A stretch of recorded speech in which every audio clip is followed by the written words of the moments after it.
Pose with the fans. Pose with the pose with the pose with the fans. Pose with the pose with the pose with the fans. Pose with the fans. ខ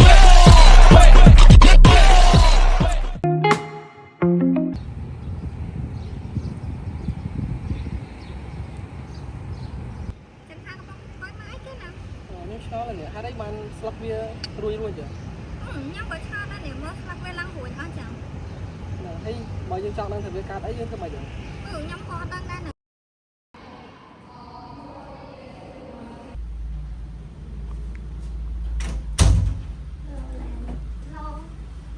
ហាក់នៅអាថ្ងៃហ្នឹងយើងបានជួបចង្ហាគាត់បានមកទេមកផានប៉ុន្តែអត់ដឹងមកទេគាត់កើតអីស្លឹកមានអង្គខ្លួនខ្លួនឯងមានដឹងថាធ្វើម៉េចទៅអាចដោះស្រាយបញ្ហាហ្នឹងបានអត់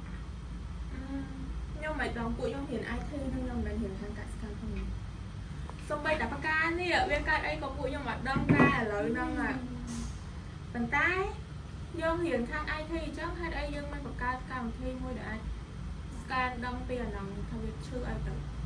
មិនដែរអត់ដែរខ្ញុំទៅឃើញเพจក្រសួងក៏តំផុសពី AI computation មួយដែលយើងអាចយកគំនិតយើងទៅ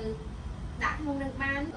មាន AI computation មួយហេតុអីក៏យើងមិនយកគំនិតដែលយើងមានហ្នឹងទៅ apply ក្នុង computation ហ្នឹងទៅតែមានយើងអាចចាប់ដើមពីចំណុច0ទៅយើងអាចរៀន step by step បានទៅមិនអីគំនិតហ្នឹងល្អតែយើងអាចសាក apply ហ្នឹងចឹងណោះ上に出したい Thank you and love